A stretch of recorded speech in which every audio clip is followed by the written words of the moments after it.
Bashar, my name is Rudrat and I am from India. My question is how we can stop procrastination and be more active, and the reason behind procrastination.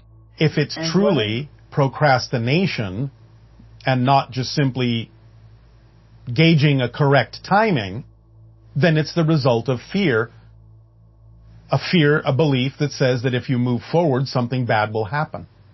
Or that you're basing it on a belief in your incapability of doing something.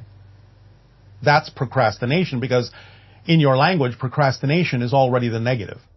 And how we can become more active practically. Thank you. Getting in touch with your fear-based beliefs and recognizing that they don't serve you and letting them go, and understanding that what they're telling you, that you're not capable of it, that you're not worthy of it, that something worse will happen if you move forward, are not facts. You have to come to the understanding that they're just points of view, just belief systems, where the negative belief is attempting to get you to not let it go. Because that's one way that beliefs have of perpetuating themselves so that you can have a physical reality experience, is by getting you to buy into what they're telling you. So, of course, negative beliefs attempt to get you to buy into negative ideas. And then it results in no movement, no action. And that's the negative procrastination, which is very different than simply recognizing the natural timing of something and not trying to force it. But you have to be able to be telling the difference with honest self-evaluation about what your beliefs are telling you and what you're buying into, positive or negative. Good day, Bashar. It's good to communicate with you in this fashion again. Thank you. I have a couple of questions about Anima and her role in the First Contact program. And what would be her responsibilities? As a social engineer, she would come along later, along with many of her co-workers or colleagues, if you wish to call them that, because once contact opens up more broadly on your planet, then there is the whole issue of how do you acclimate to that? And therefore the social engineers come in to explain the easiest ways for your society to begin to adapt to the idea of recognizing that you're not alone in the universe. Would that be coming in telepathically or actually in a physical form? Both. Oh. Is she interacting with us now? She's always paying attention to any first contact experience so that she can understand to what degree her social engineering skills need to play a part in the eventual open contact that may occur. And how about Epsilon, Epiphany, and Eclipse? Are they part of the First Contact program as well? Well, you do understand that they are artificially intelligent structures, yes? Yes. They're not people. I know personally they're not people, but they interact with our reality through our... They do. Through our moon. Is that correct? Yes. We have guided the energy to be reflected off your moon to allow you to experience the stabilization effect that they offer. So, yes, of course, in that sense, they play a part. Yes, of course, they're involved. But the idea is that they're not involved in the same way that individual physical people are. They're providing more of a background vibration of stability, of balance. Yes, I sense that when I look at the moon in our reality here. Yes, yes. It's very, there's been a sweeping change in what I consider my own reality, which I feel is a third reality of what I've been working with over the years. Yes. And it was very, very gentle and moved very swiftly into another reality because of the synchronicities that I had recognized were not there before. Yes, yes, yes. Well, that's the way it happens for most people. Yeah. It was very nice, very open, and still is just a gentle stream of consciousness just supporting. All right. Congratulations. Thank you. And is this is also the third reality that we've been discussing over the years, correct? Well, in a sense, although leaving it as just number 3 may be a little bit misleading because, again, remember, you're shifting realities billions of times a second. But you're creating a third continuity to impose upon the changes that make it seem like a consistent new timeline. I see. Do you understand? I do. Right. I'm just, it's a very vast subject, so I did get a piece of that. Thank you. All right. How far above Bell Rock are you right now? About 3,000 miles. Okay, that's consistent. It's been consistent from the last time we heard it. I think it was 3,000 miles. Yes. So what does that consistency mean to us or to you? Well, the consistency means, again, that there is stability being created and continuity being created in the new direction that most of you are taking that are relating to beings like myself. Now, I see that I feel our world is getting more conscious, and the one you're in, yes. The one I'm in. Yes, because other versions of Earth are not. So you can only experience the version you're in. And if the version you're in appears to you to reflect the idea of an increase in consciousness, then that's representative of that version of Earth. Going back to the chart that I'd seen earlier, I understand what you're saying. It's not a linear fashion. It's multidimensional. Well, yes. You may create linearity in your particular version of the shifts that you're doing billions of times a second because you're still experiencing the concept of perspective from space-time. But nevertheless, there are others that are shifting in different directions as well. And eventually, even though you can still see them, you eventually won't. I'm feeling that already in the background. That it's like a dreamy thing. It's like, oh, did that happen, or was that real? And I know it was. If I don't focus on it, it's really very, very light in the background. Yes, it doesn't mean it's not real. It just may mean it's not real for you in your reality, but you may still be minimally aware of it. Yes, and I've been doing a lot of internal reviewing of where I've been and where I am now to see, my own progress and so forth. And I remember the first 30 years of my life that I just had a real great time, and I didn't pay attention to anything other than my own focus. And it seems like that's where we're back here again. In a sense, but differently, because now you can be aware of more things and yet not divert yourself from the path that you're on. Exactly. Yeah, I'm much more well-informed as how I'm focusing my energy right now. Yes. Yeah, it's very exciting. It is. Yeah, very exciting and very lovely. It's a lovely energy transition. Yes. And I'm grateful for the information that I've received along the way, especially through your teaching. So thanks again. And it is our passion and our pleasure. Thank you. Okay. You're welcome. Good day. Good day.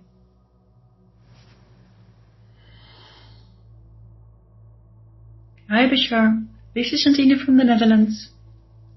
I wanted to ask you a question on menopause. You recently mentioned that hormones are a part of the structures upon which our belief systems are built. And I was wondering what the effect of these big hormonal changes is on the lives of women. Can you shed some more light on what's happening during that phase and also the effect it has on our belief systems? Thank you so much, Bashar. Well, of course, again, remember that it's more about what effect do belief systems have on menopause. The idea of menopause in its natural form is a changing of the frequency from what you might call a youth into an elder. And therefore the idea of womanhood's elder factions, they become then the medicine women, the wise women, who are able to then focus their energy in a particular way that has to do with guiding the so-called society in which they live, guiding the so-called tribes of which they are now considered to be the wisest. And so the idea has been looked upon in a very negative way to create all sorts of changes that don't need to occur in the way they have been occurring because of the degree of negative labels and uncertainty about it and all sorts of ways in which women have been taught to look at themselves in life. So the idea of the hormonal changes are hormonal changes that are representative of shift in belief system to a much broader and higher level of instruction and guidance that then plays a part as an elder in a society. Greetings, Bashar. And a you good day. It is an honor to be connecting with you. And our honor to be connecting with all of you as well. I want to share a dream that I had recently. All right. And a bit of a quick short story of synchronicity.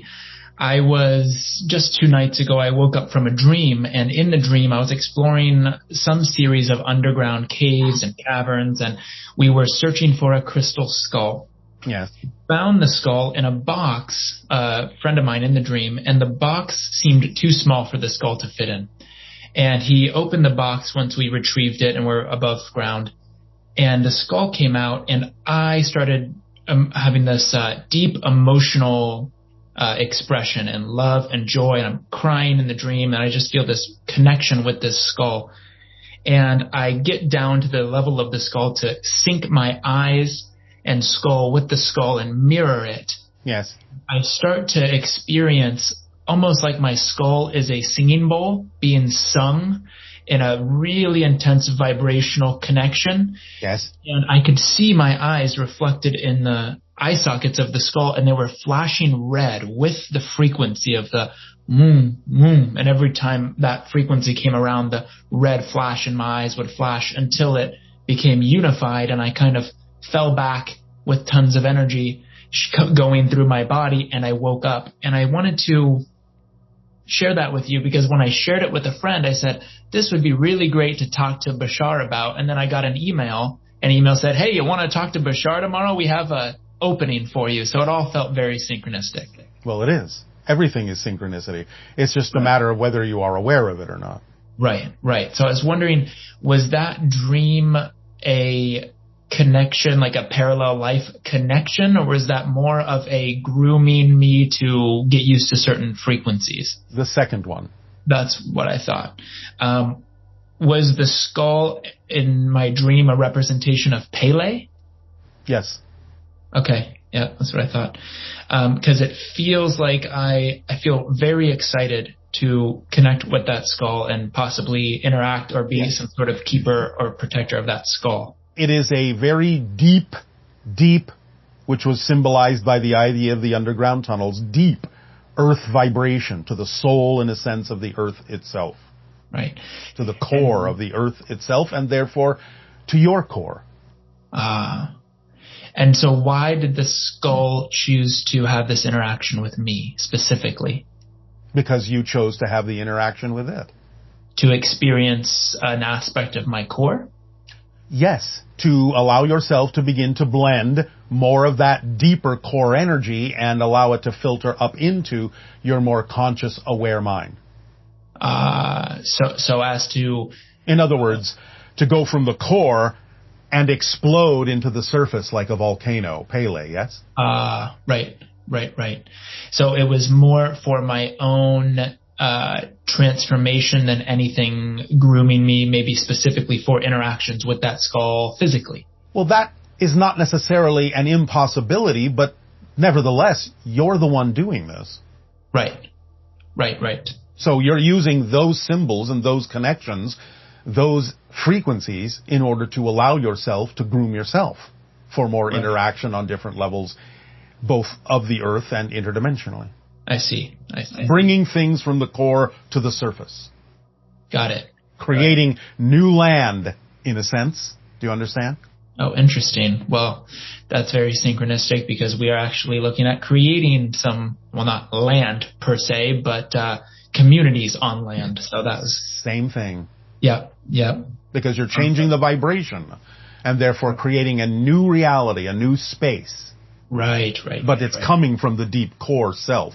You have to have that deep anchor to ground you in order to participate in something that represents higher frequencies. I see. Yeah, because to me it feels like even when I think about it, I get this immense grounded strength of certainty that feels impenetrable. That is your indestructible core. All of you have it. Yeah, I love that. Thank you. I believe I saw a hybrid child in physical form. I was around the Bell Rock vortex and I was sharing about hybrid children. And I was walking back off trail and came around a bend and saw a hybrid child female standing in front of me. And as soon as I saw her, she blipped out of reality and she was gone.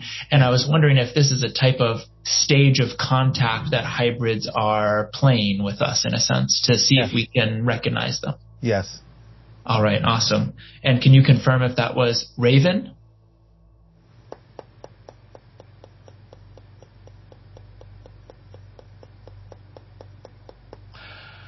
She's saying that's not all I am. Interesting. Can she elaborate on what that means? No. Or is that mine? Okay. Thank you.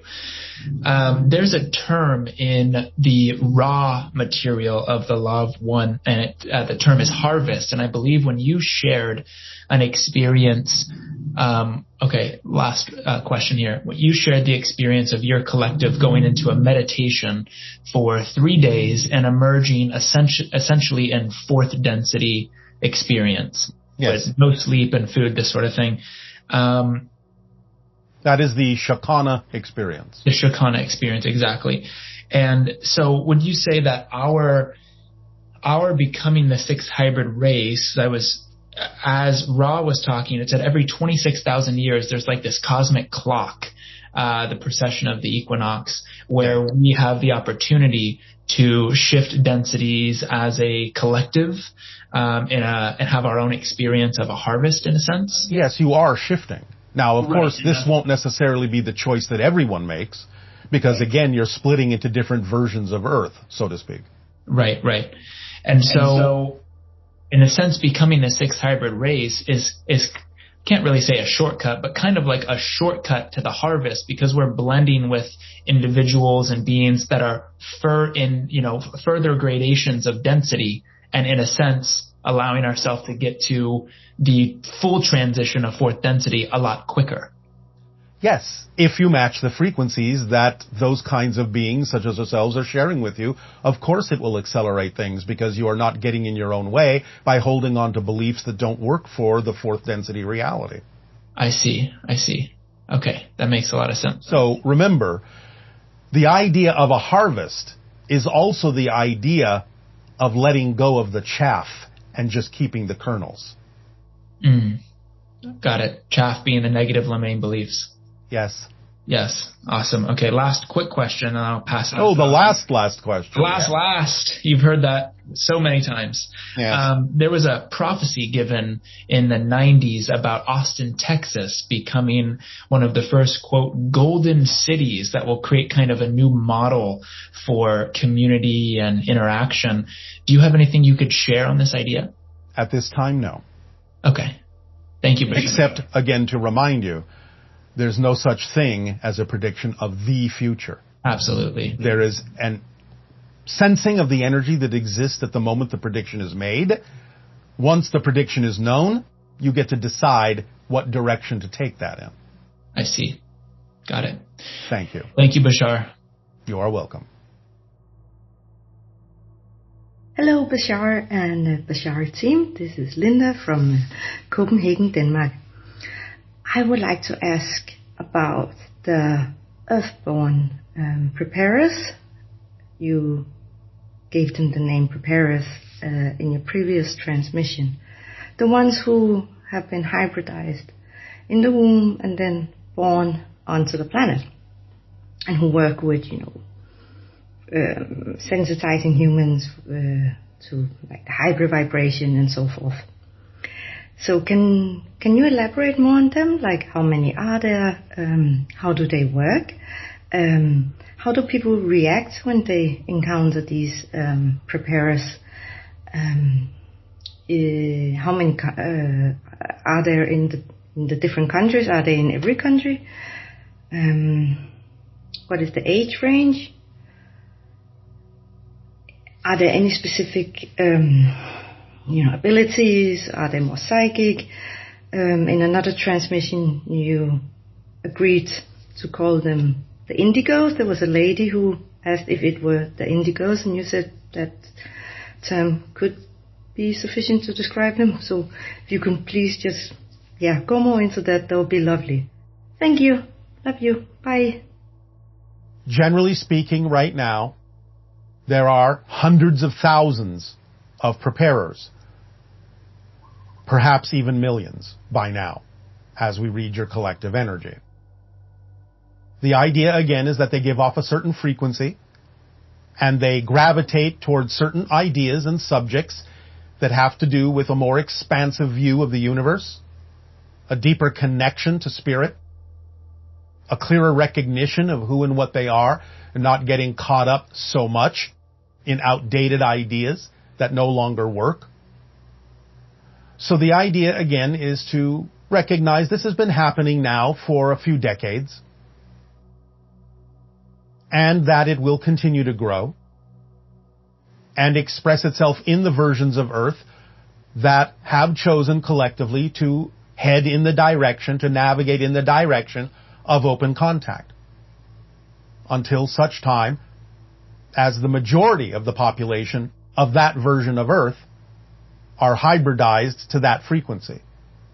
And that is the version, or several versions, because there are several versions of any particular possibility or probability, that will then be the versions that experience the concept of open contact in the way that we have been discussing it. Other versions may experience different ideas of open contact. Other versions may not experience it at all. But the ones that are hybridized as preparers in that sense will form generally, in most versions, the majority of the population, generally speaking, by about your year of 2050. Hello, Bashar. And to you, good day. Thank you for interacting with us today. Again, our passion and our pleasure. Thank you.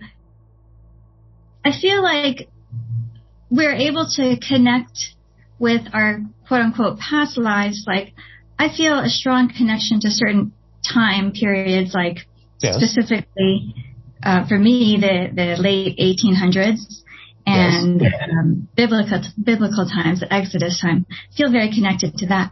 But why can't I, or why aren't I able to recognize any connections with, a quote-unquote future life?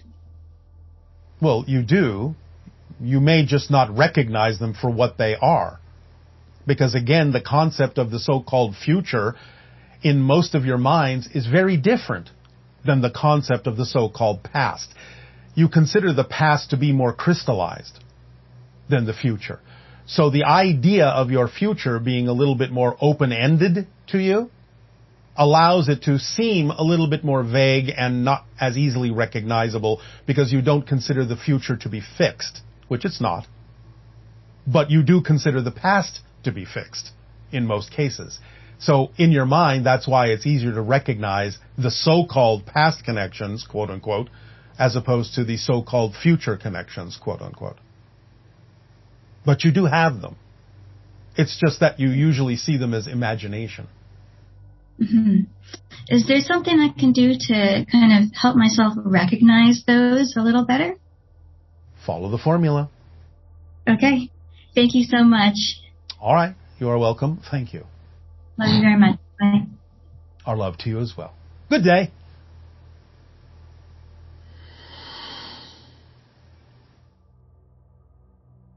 Hello, Bashar. When we shift from different parallel realities to other parallel realities and versions of Earth, do we have the same oversoul? And is it the same version of all that is, or do we have different versions of our own oversoul and different versions of all that is? How can we differentiate between people that have their oversoul focused in the same version of Earth as our oversoul is focused? Thank you.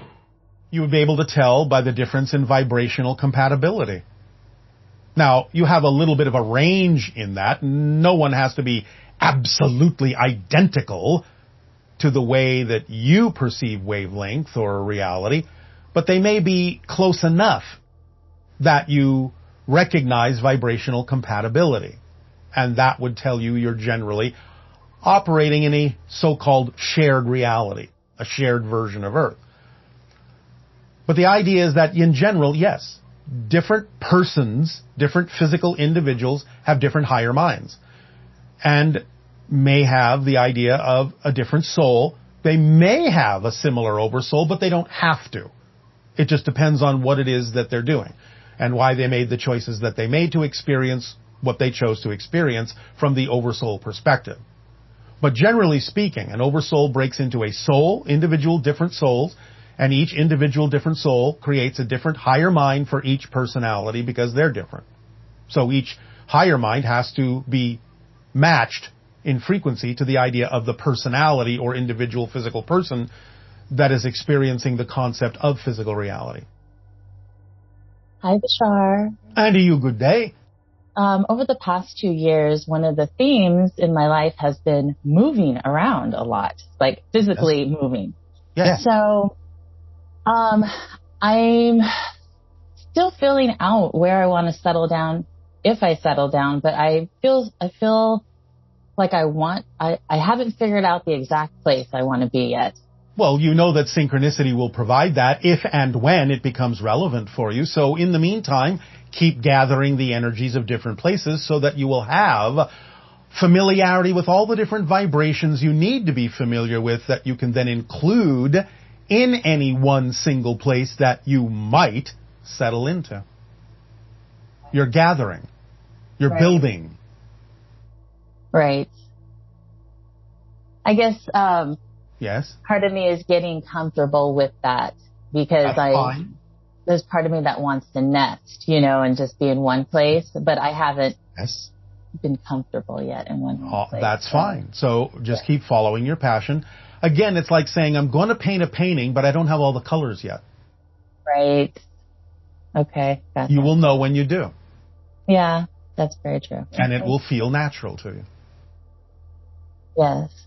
Well, thank you for that. Okay. Yes. And then the other thing that I wanted to chat with you about is, I know the topic is reincarnation, and I've always found that as a fascinating place of exploration. And I know it's also parallel lives existing at once. I'm aware of that. But I remember when I was 13 and 14, and I was just starting to open up to like the metaphysical environment and ideas. Yes. And I started reading these books called like Saved by the Light, Embraced by the Light, Many Masters, Many Lives, The Celestial Prophecy, all that. I was around 13, 14.